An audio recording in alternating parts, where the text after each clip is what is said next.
NFL free agency. The last time we talked, I had recapped day one. I decided to go and do a podcast on day one of NFL free agency. And then you haven't heard from me since then.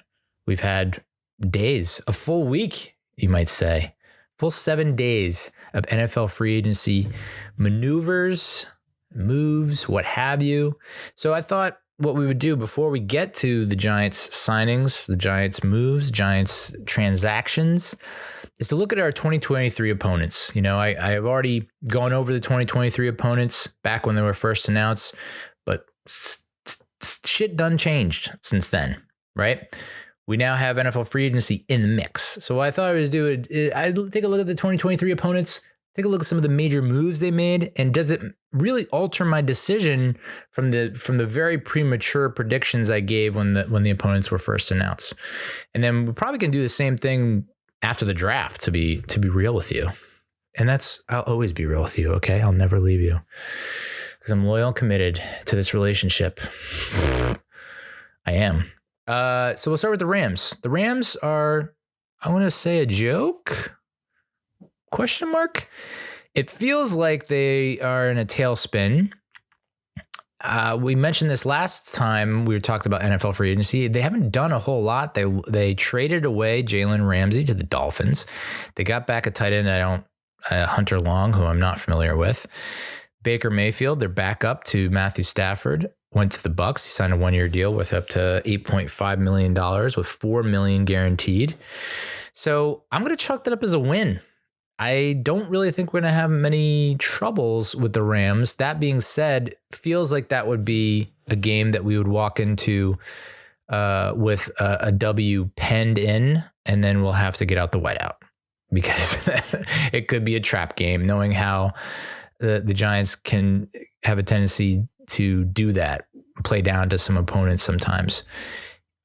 Matthew Stafford still in the mix. They still have a little whiteout. What the hell is his name? Blanking, but he's like the best wide receiver in the game, pretty much. Stafford's breakfast buddy, excuse me. But it does feel like they've lost a lot of guys. It feels like all their mojo is gone. Does not feel like they are the cream of the crop in the NFC West. But a lot of offseason left. So who knows? Maybe they have the draft class to end all draft classes, and then we're all kicking ourselves come December. But I don't think my opinion has changed that much on the Rams. I think this is the downswing, right? They had their peak. They peaked. They won. And now they're coming down off that, and it seems like they're crashing back down to earth, or they have crashed back down to earth. So let's look at the Seattle Seahawks. We lost to them last year. Geno Smith wins comeback of the year. Bullshit.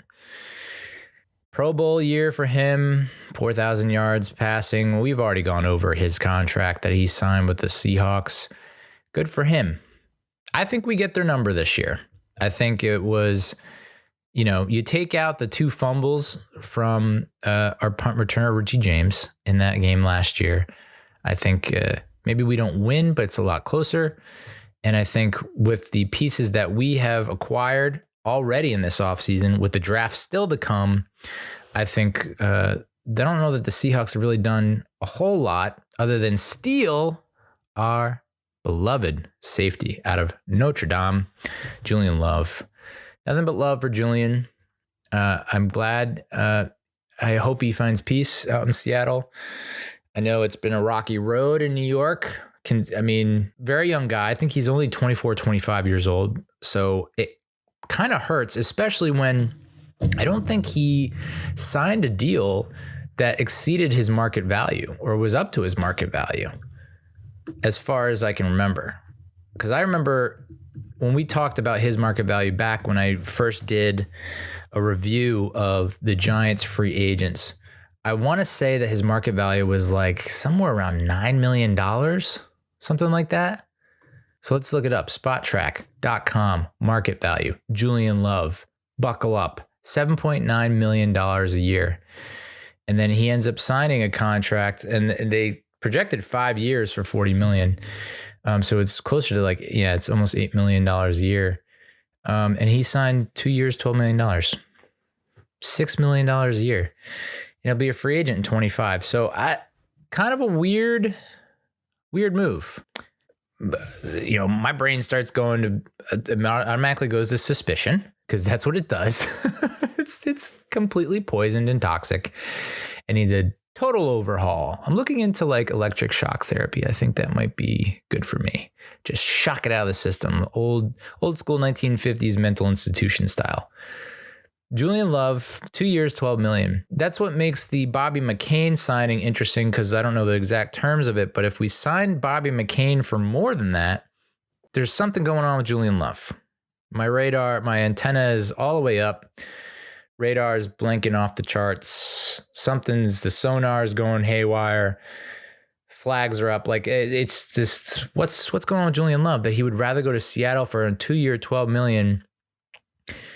We couldn't have worked out a deal that was that 5 year, $39 million and just be good to go at the safety position for the next 5 years.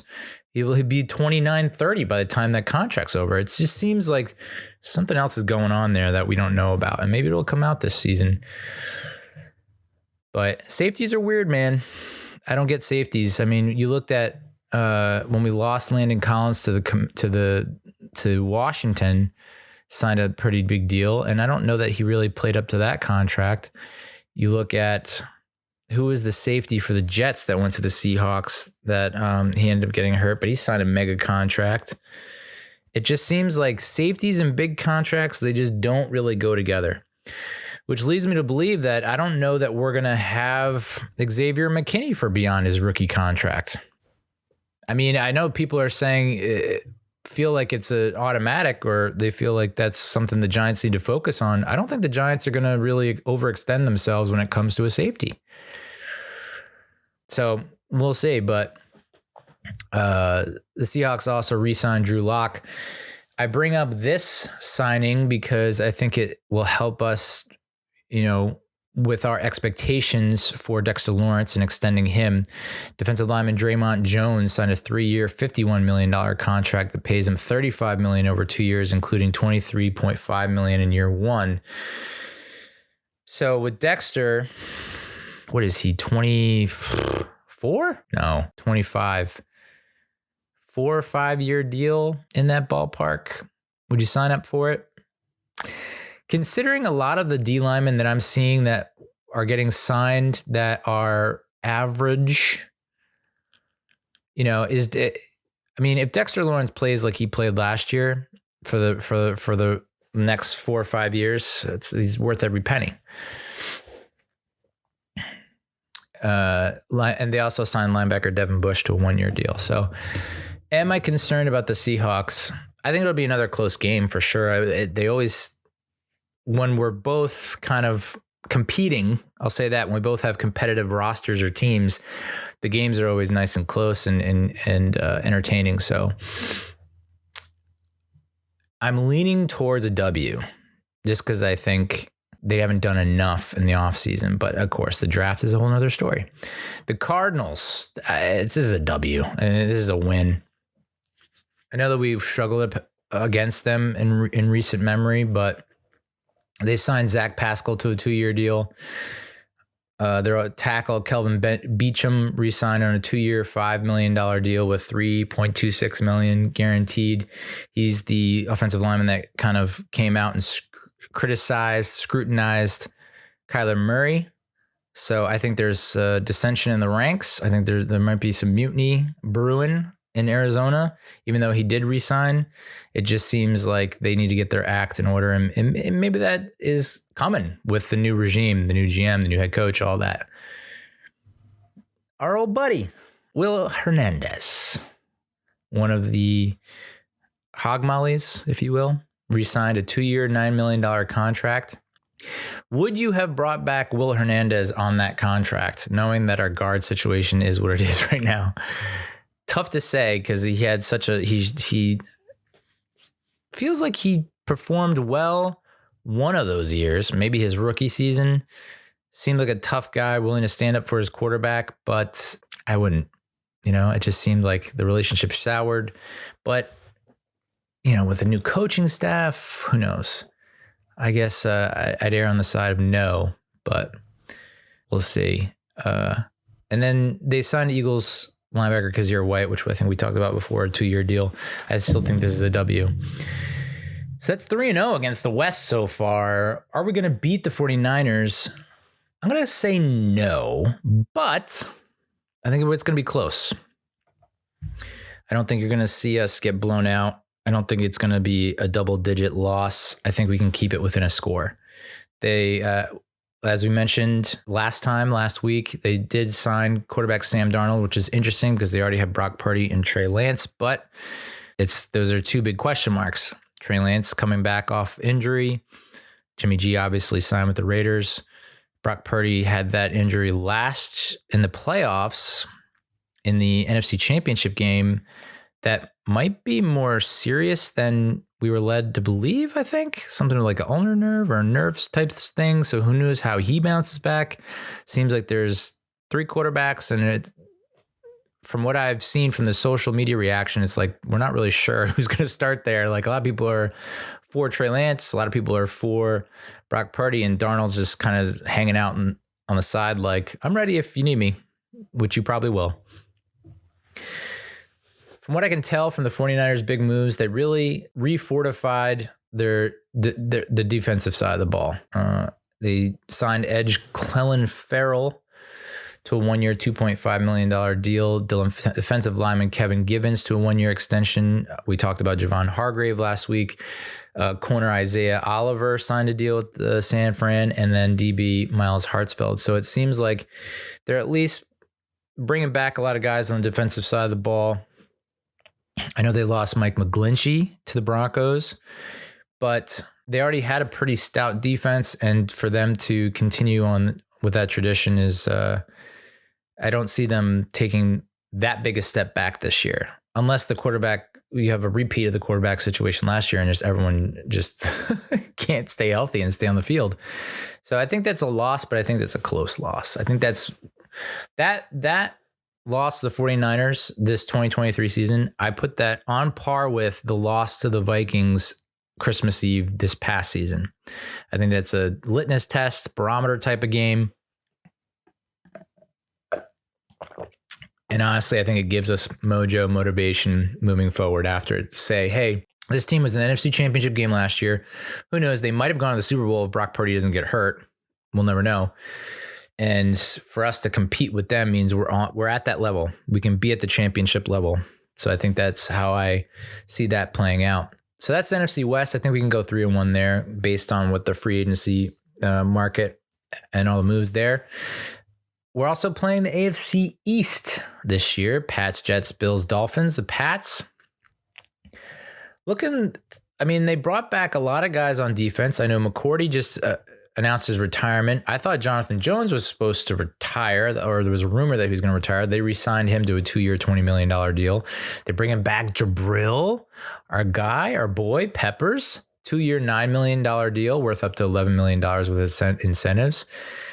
They signed Mike Gesicki, 1-year, $4.5 million deal, which feels low, but I guess there's a max of $9 million total with incentives.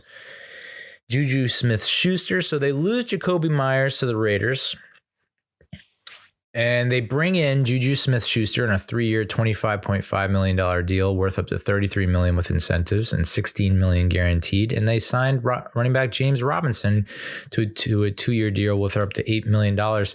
I forget what the running back situation is like, but if history has shown anything, it's that the Patriots love a nice trio of running backs. Like they like to rotate, and sometimes I don't think, correct me if I'm wrong, but I thought Robinson wanted out of Jacksonville because he didn't want to have to deal with sharing carries with James Etienne or Travis Etienne. Was that not the case? I don't know. I just don't think he's going to be the workhorse here because I don't know. I could be wrong, but that will be an interesting game because if the defense is a top 3 unit in the league, and they brought back a lot of their top defensive, Well, I guess Dante Hightower retired. McCourty retired. So those are two big losses. But they did retain a bunch of their key defensive players. So I do think maybe they're not the top 3, top 5, but they're definitely still a top 10 unit. Their offense is atrocious, led by former Giants head coach Joe Judge. Like, I just think that offense, although then they bring in, not Nathaniel Hackett. I feel like they brought in an offensive mind to help out. So we'll see. That will be another close battle. And I wouldn't be so shocked if we lost, but that'll be a fun one to watch. So I'm going to pencil in, if it's in New England, I'm going to pencil in a loss. I really do think we could win on our home turf there. I forget if we're home or away there.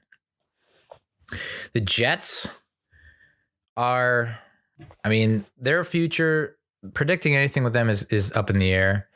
Unless I miss something, Aaron Rodgers is not a New York Jet yet. Like last week, he talked about he intends to play for the Jets on the Pat McAfee show, which I watched live. And it was, people are comparing it to the decision from LeBron James when he went to Miami. It's like the internet version of the decision, basically. And he milked it for all it's worth. But at the same time, like people were saying, what a drama queen, he's being dramatic. At the same time, I think it helps him, and I hate saying his brand, but his story, to give context. Like, hey, I was 90% towards retiring. I went to the darkness, which is just an insane statement to say, but I'm thinking maybe I should just go on a darkness retreat. I really think I should. I think, ayahuasca, whatever, and some darkness might do me some good. And everything else hasn't worked. That's for damn sure.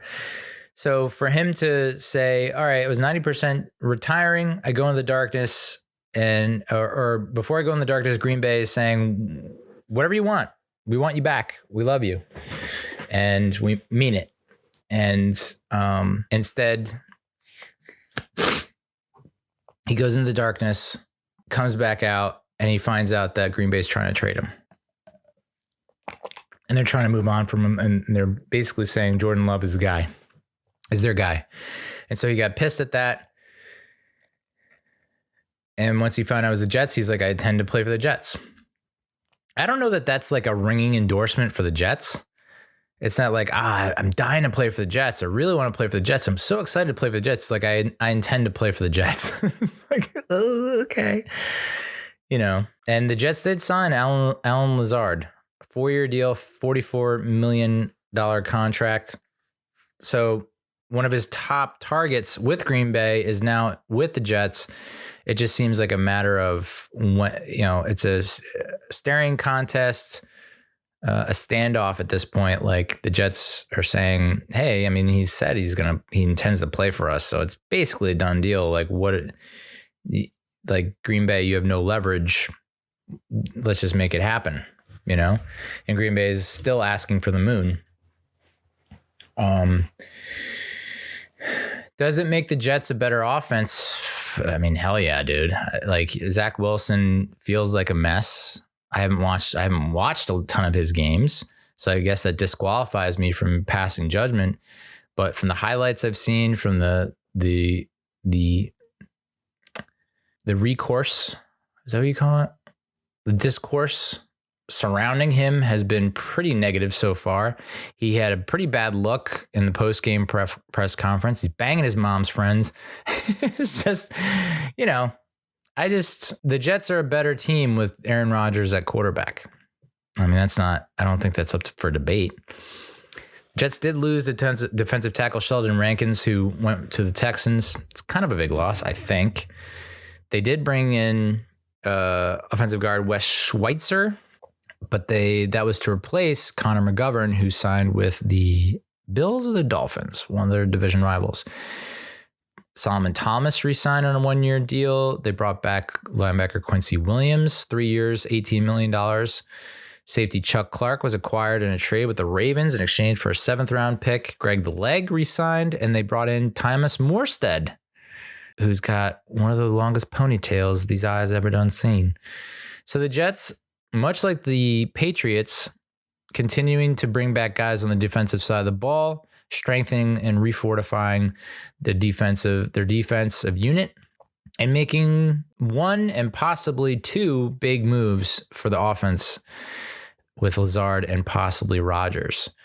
Factor in the return of Breece Hall, Garrett Wilson, who I believe was Offensive Rookie of the Year only because Breece Hall got hurt, Sauce Gardner at corner. The Jets are going to be, dare I say, fun to watch. And that's from a Giants fan who constantly is getting like shit from Jets fans about how the Giants, like, how about, hey, Jets fans, focus on the Jets, okay?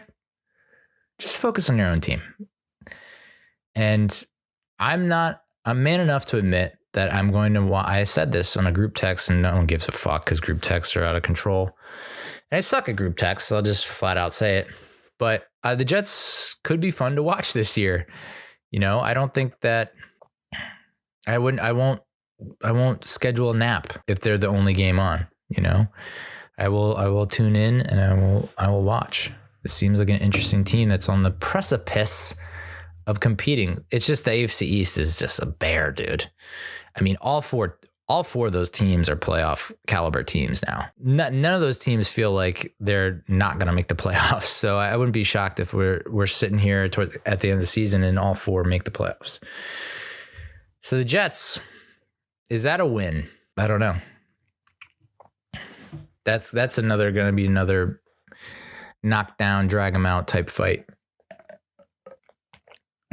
I'm going to pencil in a W.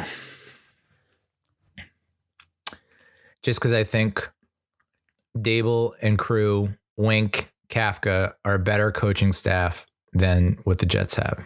I think it's going to come down to coaching, and I think Dave's and squad can outcoach the other team, the Broskis.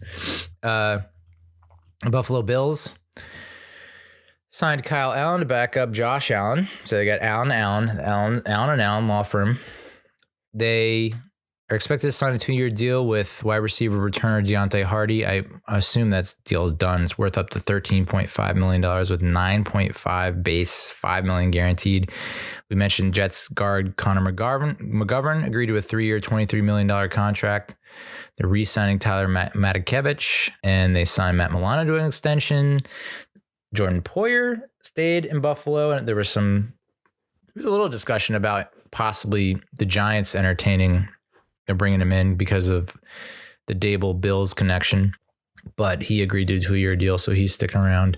And then their partner, Sam Martin, signed a 3-year contract. So Bills were a playoff team last year. I thought they had some flaws. You know, Josh Allen was playing hurt, made some really critical key mistakes down the run, down the stretch. And with a healthy Josh Allen, and maybe it's a completely different story. So I'm going to pencil in a loss here unless Josh Allen just completely glitches again and throws like 2 red zone interceptions, which is not beyond him. But I'm going to say it's a loss either way. I don't know that free agency really changed much. I mean, bringing in a veteran offensive guard can only help Josh Allen protect him better. And then they brought back a lot of key pieces on defense. So I think that could be a lot. That's probably a loss still. The Dolphins making moves, dude. Luke Riley re-signed. David Long, a linebacker that I was hoping the Giants would look at, was signed a 2-year, $11 million deal. Dan Feeney, center offensive guard. Braxton Berrios from the Jets. Jeff Wilson, Raheem Mostert, and Myles Gaskin. That 3-headed monster is going to return to the backfield. A former Jet, Mike White, is agreeing to a 2-year deal. And then, of course, they traded for Jalen Ramsey. Dolphins are, to me, the most unpredictable team. And maybe it's because Tua got hurt. I think if Tua doesn't get hurt, maybe it's a different story. But I don't know what to think of them. I really don't know. I don't know. I could see them finishing dead last. and missing the playoffs, I can see them. I mean, they almost beat Buffalo in Orchard Park in the playoffs with a third string quarterback. Yeah, because Tua went down, Bridgewater went down, and then they had what's his face. So yeah, the Dolphins are a mystery to me. I honestly wouldn't be surprised either way. They could either run away with the division, which I don't think anyone's really running away with that division, or they're going to finish last. It depends on what week we catch them, I guess. I'm leaning towards a W. I don't know that any of those moves other than Ramsey are really scary to me that make me think, oh, that puts them over the edge. But maybe it is Ramsey. So maybe we just don't throw his way. So I'm going to pencil in a W there. So then we're facing the NFC North same place finisher and the NFC South same place finisher. The NFC North same place finisher, the Green Bay Packers. Probably losing Aaron Rodgers. What were people saying when Brett Favre left to go to the Jets and then Aaron Rodgers was waiting in the wings? He had, 05, 06, 07, 08. Yeah, he'd sat for 3 years before getting his chance to start. And then what did he do? He didn't do shit. So Jordan Love, is he next in line? Is he going to be the next Aaron Rodgers, the next Brett Favre? Who knows? I haven't seen anything. I mean, I know he got a lot of hype around draft time, and maybe that's what Green Bay saw in him that made them draft him so high to replace Aaron Rodgers. But I still think he's not going to be. We'll see, but I don't think he's going to be at Aaron Rodgers level. I certainly think he'll get the Packers. I don't foresee the Packers going like 2-15. I could see them missing the playoffs again, but being competitive down the stretch and being in the hunt. I don't see them making the playoffs though. So I think this is a win. I think we take advantage of what is essentially going to be, for the most part, a rookie quarterback. And they haven't really done a whole lot in free agency. They re-signed a safety, they signed a long snapper, and they re-signed a kick returner, punt returner, and they lost Allen Lazard. They're probably going to lose Aaron Rodgers. And they had to restructure Aaron Jones' contract. And I think they lost a bunch of guys, a bunch of players. So I think I'm going to put a win there. I'm going to stamp it in ink. Saints are the NFC South same place finisher. Andy Dalton went to the Panthers on a 2-year, $11 million deal. They brought in Derek Carr, who we mentioned before in previous pods. I don't know if I mentioned that he does have a no trade clause with $100 million in total guarantees. And they brought back Jameis Winston, re-signed for a 1-year deal, $4 million guaranteed, max value of $8 million. They signed Jamal Williams to a 3-year, $12 million deal, included $8 million guaranteed. And that's because the Lions signed Bears running back David Montgomery. Whoa. Michael Thomas returning on a 1-year, $10 million contract, max value of $15 million, with 2 non-void years left on his previous contract. And then they signed Juwan Johnson, 2 years, $12 million contract extension with $8 million guaranteed. He would have been a restricted free agent at the start of the new league season. So it looks like they are trying to do better on offense, right? And that was their bugaboo last year. Their defense, despite, the Saints had the opportunity. It was right there to take the NFC South. The NFC South was wide open last year because the Bucs stumbled and faltered. The Bucs didn't have a running game. Their offensive line was shot, and Brady was throwing the ball 40, 50 times a game. So it was anyone's division up for the grabs, and no one could take it. It looked like at one point, the Saints had the upper hand. They had the leverage, and it looks like they had the edge. And then, they ended up losing that Monday Night Football game in the last minutes. So that was the final nail in the coffin. So you can't really blame the defense. I think the defense really played well, played hard, and played tough. It was the offense that typically let them down. So you bring in Derek Carr. Michael Thomas is healthy again. Jamal Williams provides some support for Alvin Kamara and might actually start if Alvin Kamara's legal issues go in the wrong direction for the Saints. The right direction in terms of justice. Defensive tackle Kalen Saunders, defensive lineman Nathan Shepard, DB JT Gray. So yeah, they made some splashes on offense, relative splashes on offense, and then they made some moves on defense. So I think the Saints, the Bucs are shot, right? We all agree with that. Even with Baker Mayfield probably being the starting quarterback there, I don't think that they make the playoffs. I think they are going to be tough, give some people some headaches, but I think ultimately they miss the playoffs. It really comes down to what these other three teams can piece together. In my head, the way I see it, the Saints are the front runner. They're not going to win the division by a lot of games. It'll be by one game, but they're going to outlast the Falcons and the Panthers, who are going to vie for second. I think the Bucs finish in last, to be honest.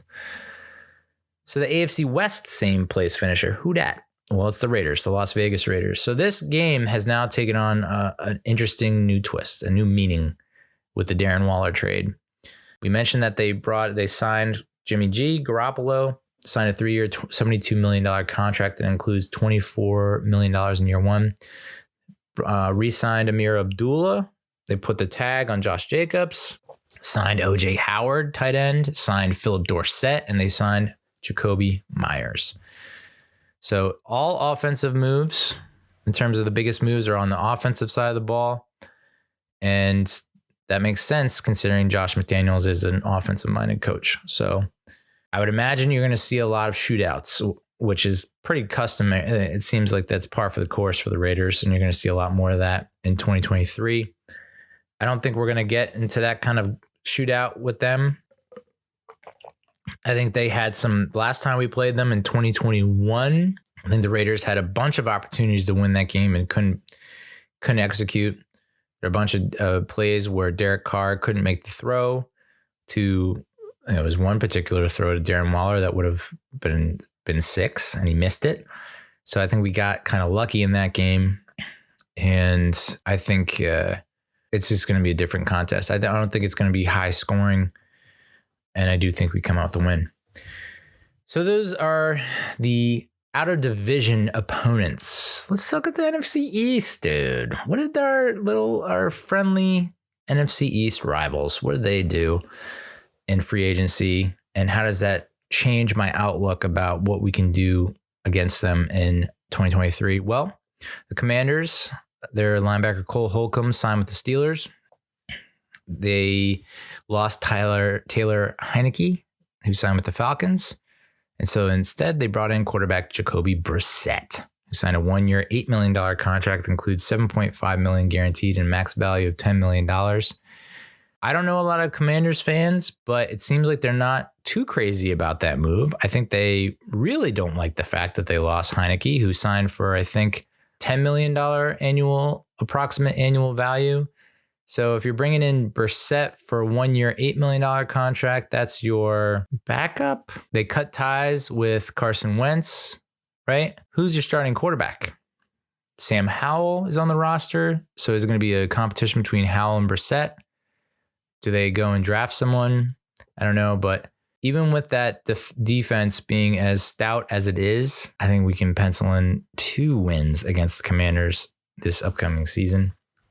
I just think we still got their number. The next team I'm a little more worried about than the following team, the Dallas Cowboys. They released Ezekiel Elliott, so they're free of that contract, or most of that contract. Kind of makes sense when they placed the tag, the non-exclusive franchise tag on Tony Pollard, who many said is better than Ezekiel Elliott or has shown more in that offense. Quarterback Cooper Rush, who filled in for Dak Prescott and went 3-1, 4-1, had a winning record, is re-signing on a 2-year deal worth up to $6 million. They trade for Brandon Cooks in exchange for a 5th rounder this year and a 6th rounder next year. Brandon Cooks you can almost guarantee that he's good for 1,000 yards or at least 900 yards over the course of the season. So you pair him with CeeDee Lamb and Michael Gallup. That's a pretty good trio. Although, did Michael Gallup leave? Did Michael Gallup sign elsewhere? Whoa, dude. Did he? No. Did he? No. Did he? No. He's still with the team. Yeah. So that's a big move. I don't know that Brandon Cooks strikes fear into anyone. He's just he's like Mr. Paper Cut. Like he's just going to gouge you for 10 here, gouge you for 14 here, gouge you for 9, 13. Just these like pretty healthy chunks of yardage and maybe a touchdown. So it doesn't like impose. He's not scary, but he still puts up pretty good numbers, I think. They're bringing back Leighton Vander Esch, 2-year, $12 million contract. They traded for Stephon Gilmore, and they only had to give up a 5th-round compensatory pick. And then they re-signed Donovan Wilson to a 3-year deal worth up to $24 million with the first 2 years fully guaranteed. So that defense, pretty strong. I mean, we're going to face a lot of really tough defenses in 2023. Now that I think about it, a lot of tough defenses. We probably have the hardest schedule in the NFL, I would say. I would love to know who has a harder schedule. We're definitely top 5. Strength of schedule is definitely top 5. When you think about all the friggin' defenses that we have to face, oh my God. So the Cowboys, in terms of who I am most worried about, I'd say Cowboys number 1, Eagles 2, Commanders 3 within the division. And let's talk about the Eagles. I mean, they lose Gardner Minshew. He signed with the Colts. So they bring in Marcus Mariota from the Falcons on a 1-year deal. They signed Rashad Penny to a 1-year deal with $1.35 million because Miles Sanders went to the Panthers. They re-signed Boston Scott. I think they still have, Gainwell, not Brightwell, Gainwell, who ripped us apart in the playoffs. They somehow, this is where they have some kind of magician working the salary cap, because I remember that was like the one thing that I was kind of holding over the heads of other teams in the NFC East was like, look at the salary cap space. Look at the salary cap space. And then we had to fork out pretty much all of it to Daniel Jones and Saquon Barkley. And I was like, but yet the Eagles, who had maybe like $3 million in space, maybe negative $3 million in space, managed to retain Boston Scott. They kept James Bradbury on a 3-year, $38 million contract with $20 million guaranteed. We thought Darius Slay was given his walking papers, and apparently he had some kind of long ass meeting discussion with the team and agreed to a 3-year, $42 million deal through 2025 with 23 guaranteed. And then they just happened to sign a contract with Greedy Williams, signed Justin Evans, the safety, but they did lose CJ Gardner-Johnson, who went to the Lions. So the defense won't quite be what it was last year. And I think most Eagles fans would say that it's hard to imagine them repeating what they did last year. Like it's going to be a tough season in 2023, but then it starts to open up in 24 and 25. You know, Kelsey's back for a year. Graham is back for a year. Cox back for a year. So they really, while the fans might be acquiescing to a certain extent, it certainly feels like the team thinks, okay, this is the last hurrah for like this core of veterans that we've had for a while. Like this feels like, all right, this is kind of an all-in thing. Let's just, go at it for 2023 and hopefully we can pull it off. But I don't think they pull it off. I don't think they are going to be able to duplicate what they did last year. So that's the Eagles. I think we split with them 1-1. I don't know if we can split with the Cowboys. They've just kind of had our number. I mean, the Eagles have definitely had our number, but I think we get one on them this year. I typically say that we'll sweep the Commanders and then we'll split with the Cowboys and Eagles almost every year. But I could see us losing to the Cowboys twice and then splitting with the Eagles. But I do think that win against the Eagles will be huge for us in terms of morale, confidence, and all that jazz.